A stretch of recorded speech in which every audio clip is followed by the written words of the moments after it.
it's great to think about nature as a metaphor for all sorts of things, right? And I think that's as old as humanity to impose some idea about what nature is. But what if nature is a metaphor for nature? You never 100%. Yeah. Where's his clothes? See that? That is just so cute. Dinner with y'all. My son connected me to nature when I took him out on these walks. And he connected me because of his child's curiosity and seeing nature through his eyes.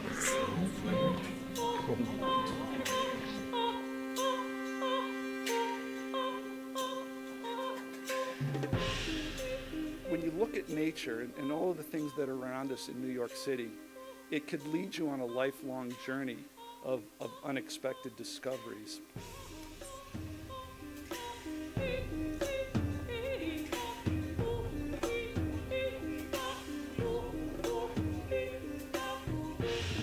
The creatures that evolved really were like, as Stephen Jay Gould liked to say, blueprints for modern life.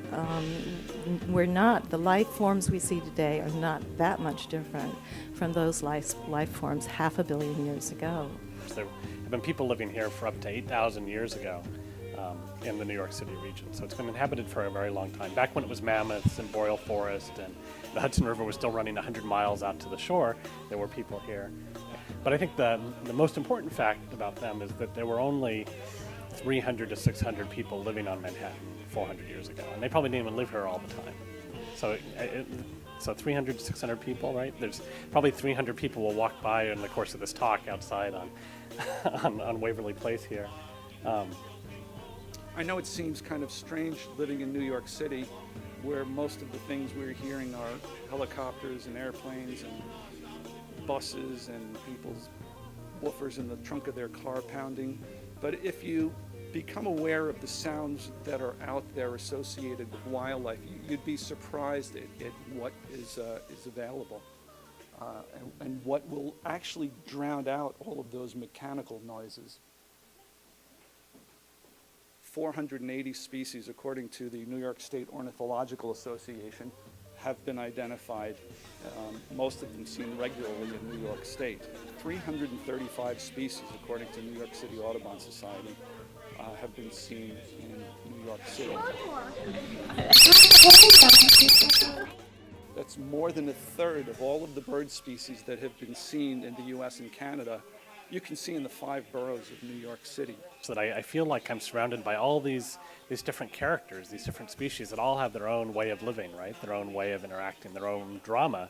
And somehow they make it work even though they're all so different from each other, even though they each uniquely have their own perspective on that network. But now that's exactly how I feel when I walk in the city, right? As I walk down the street and there's this crazy cast of characters, and I wonder, how can these people all manage to live together and yet somehow, and get what they need from each other, and yet somehow we manage to make that happen?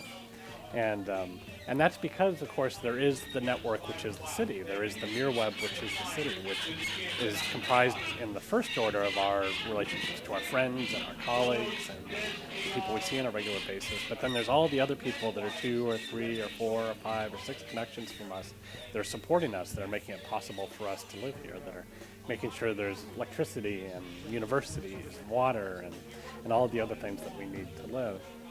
We take in anything native to New York State, mammal, reptile, bird. Our goal is to nurse an animal back to health as quickly as possible and prepare it for life in the wild. If we have a baby animal that we rescued and fed it frozen dead mice or frozen rats for 3 to 4 months, you can't just open up a cage at the end of that period and say, good luck, guy, go fly away. They wouldn't have a clue how to survive in the wild. So a part of rehabilitation process with baby animals is for us to train them to survive in the wild. And a big thing is conditioning. We need to condition animals to prepare them for life in the wild. We can't keep an animal for a couple months or a couple weeks and just throw it to the wolves, so to speak. So there is a lot of the process behind the scenes that's necessary to prepare an animal for life in the wild.